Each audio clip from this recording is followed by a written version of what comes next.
So, ich glaube, wir kennen uns seit 8 Jahren? 8 Jahren oder so, irgendwo so in die Richtung.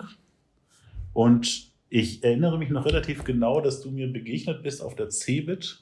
Da hast du irgendwelche Werbung für Lightning Components gemacht und ich war vollkommen irritiert von diesem, was denn das für ein verrückter Typ ist, der da wie ein wilder großer Schauspieler irgendwie über Lightning Components erzählte, wo ich wusste, naja, so riesig viel können die noch gar nicht. Das Interessante ist, ich habe dich gar nicht als MVP wahrgenommen. Und War ich damals auch nicht. Wirklich nicht? Nein. Was siehst du dann? Erklärt das vieles, aber dann ist umso wichtiger, ja, die Geschichte ist ja gerade für dich zu Ende gegangen als MVP in der Renewals-Phase, Ja. sozusagen als ewiger Hall of Fame MVP. Erinnerst du dich noch, wann du wie MVP geworden bist? Das müsste 6 oder 7 Jahre her sein. Also ich habe 2014 mit Salesforce angefangen, habe dann mit Christian Menzinger zusammen die Developer Group reaktiviert. Das müsste, das war noch zu Short-Zeiten, also 2015 oder so. Irgendwann 2016 oder 2017 bin ich dann MVP geworden. Ich glaube, es war Sommer 2017. Und erinnerst du dich, mit welchen Aktivitäten das in Zusammenhang war? Die Release Notes machst du auch schon relativ lange. Ja, also das war auch schon Community? vorher. Also Ja. Ich habe angefangen, meinen Blog zu schreiben über Release Notes auf Deutsch, weil ich mir dachte, naja, wenn ich schon Content mache für Salesforce, dann mache ich das in der Sprache, die es nicht so oft gibt. Ja. Habe aber auch natürlich damals verstanden, damit erreiche ich nicht viele Leute, aber das war Ja. mir dann egal.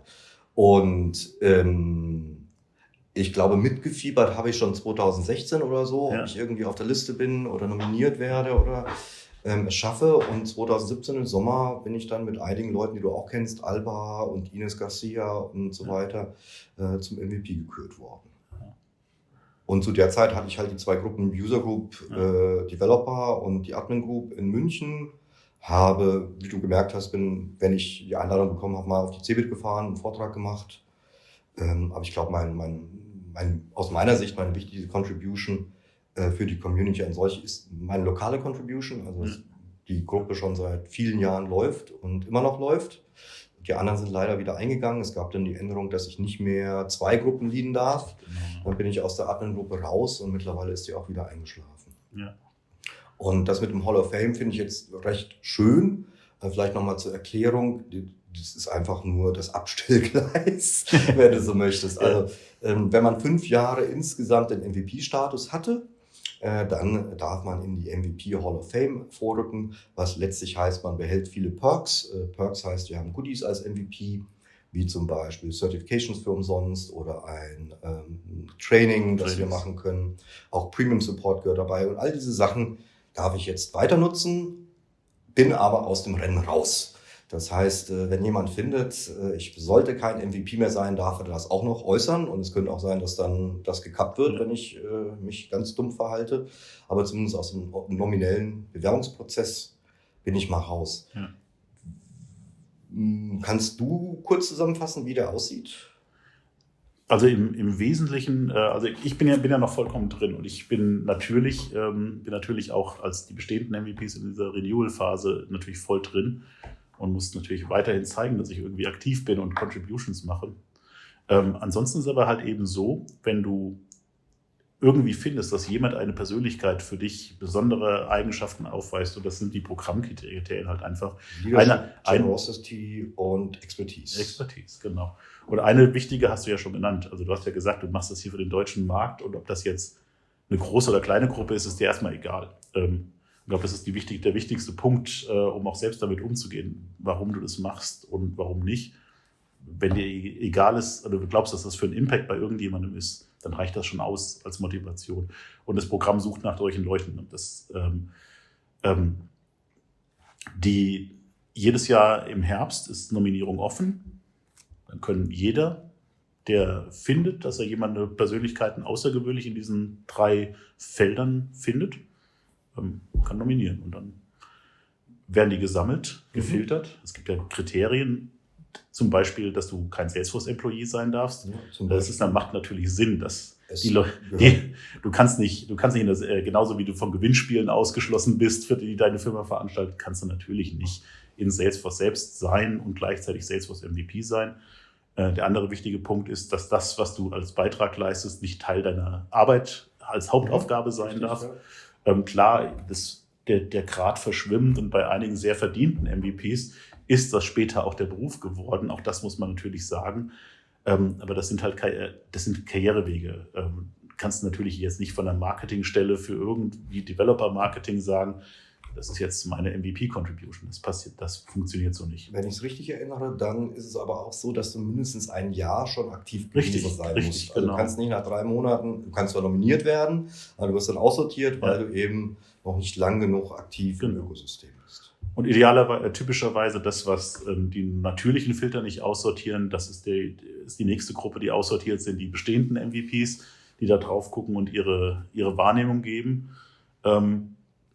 Das heißt, bestehende MVPs, das heißt, ich stelle hier Fragen, als ob ich es nicht wüsste. Ja, das ist natürlich. wichtig. Ja. Wir bestehenden MVPs geben dann die Nominierung ab. Ich weiß von mir zum Beispiel, dass ich darauf achte, ob die schon länger da sind. Ja, und auch ein Jahr ist vielleicht ein bisschen zu kurz sogar schon. Ja, das ist mir dann zu stellar, zu steil. Ja. Ich gucke drauf, dass die Leute langfristig was gemacht haben. Und ich konzentriere mich auch komplett nur auf die Leute, die ich auch wirklich kenne. Das ist richtig, genau. Das ist richtig. Danach, wenn wir die ganze Geschichte abgeschlossen haben, geht der schwarze Vorhang zu. Ja. Dann guckt Salesforce mit Mitarbeitern und Stakeholdern drauf und irgendwann geht das schwarze Vorhang wieder auf. Und dann sind die Ergebnisse da. Ja, richtig. Also ich lese typischerweise gucke vor allen Dingen bei den Leuten, die ich kenne, auf die Nominierungstexte, ob mir da authentische Geschichten erzählt werden, die ich auch mit in Verbindung bringe. Das ist schon sehr bewegend bei Leuten, die ich kenne, weil man dann nochmal Facetten sieht, die für andere tun, die ich halt nicht gesehen habe oder nicht kenne, wo du aber merkst, da ist noch viel, viel mehr als das, was ich weiß. Das ist so eine Mischung aus, das einen freut und auf der anderen Seite halt echt bewegend an manchen Stellen, wo du so das Gefühl hast beim Durchgucken, es sind immer mehr Leute, die es verdient haben, als dann nachher aufgenommen werden. Das muss man natürlich auch sagen. Ich bin auch bei vielen einfach so Chapeau und sage Hut ab und verneigend vor der Contribution, die da hintersteht. Weil wichtig ist ja auch zu verstehen, es ist nicht unbedingt, die Märkte sind halt nicht gleich, das glaube ich mal. Und deswegen ist es vielleicht einfacher, in einem kleineren Markt irgendwie auf diese MVP-Liste zu bekommen, als zum Beispiel jetzt USA-MVP zu werden. Meinst du? Weil da echt ganz viele sind und ganz viel Konkurrenz und die sich eigentlich toppen in ihren Contributions. Wohingegen halt in kleineren, auch heranwachsenden Salesforce-Ökosystem, also gerade in Osteuropa zum Beispiel, da sind halt nicht so viele Leute, die Salesforce machen und insofern ist es dann auch einfacher, Impact und Sichtbarkeit zu erzielen. Das ist das Wichtigste. Im Prinzip musst du ja wegen der Nominierung mit den MVPs es irgendwie schaffen, dass die anderen MVPs entweder von der Nominierung so überzeugt sind, was meistens nicht unbedingt reicht, sondern du musst halt gucken, dass du die Leute auch kennenlernst. Das ist, glaube ich, das A und O. Und der Geheimtipp ist ja immer schon gewesen, gehe hin, folge den Leuten, die aktuell MVP sind auf Twitter und versuche da auch irgendwie dein Gesicht zu platzieren, damit die einfach dein Gesicht mal gesehen haben. Ja, also interessant. Und ich glaube auch, um es kurz zu sagen, Twitter ist einer der Main-Kanäle. Ja. Ist sicherlich so, die da gerade da sind. Also ich bin sicherlich für Salesforce auf Twitter gegangen und nutze Twitter auch ausschließlich dafür, irgendwelche Salesforce-Geschichten zu kommunizieren oder besprechen oder Trailhead. Das ist ja gar nicht so, wie ich Twitter nutze, aber ich habe neulich gerade wieder jemanden getroffen, der sich sehr für meinen Twitter-Feed bedankt hat, den er als professionell wahrgenommen hat. Und ich mache da ja eigentlich mehr Quatsch und Genörgel. Also das hat ja meistens nur was zu sagen, wenn ich da irgendwo gerade wieder an eine Wand gerannt bin mit irgendeinem Salesforce-Produkt oder irgendwelche anderen Kommentare abgebe. Aber klar, Twitter scheint mir... Also ich glaube, der andere Punkt, wo ich glaube, wo du hast recht mit den Märkten, das ist mir gerade erst wieder so bewusst geworden, jetzt wo die Konferenzsaison anfängt und wir ja auch wirklich viel unterwegs sind, um diese Netzwerke zu pflegen, wie sehr diese MVPs und das MVP-Material, so in Anführungszeichen, aus unserer Region generationell, aber auch so von der Denke und von der Art der Menschen zusammenpasst. Und da es ist super. Also da fühle ich mich immer sofort zu Hause. Das ist einfach die MVP-Family. Ja. Egal, ob ich die auf der Dreamforce treffe oder halt bei Events oder einfach so mal. Ich habe auch immer den Eindruck, mehr oder weniger dazu zu gehören und dass das die richtige Gruppe ist. Und es ist Ach, ist einfach toll. Ich kann es nicht anders sagen. Es ist ein super Gefühl, mit den Leuten unterwegs zu sein. Und wir gucken sehr ähnlich auf Dinge. Wir haben ähnliche Erfahrungen gemacht. Das stimmt schon irgendwie, dass sie schaffen, da diese MVP-ness, whatever that is, zusammen. Ja.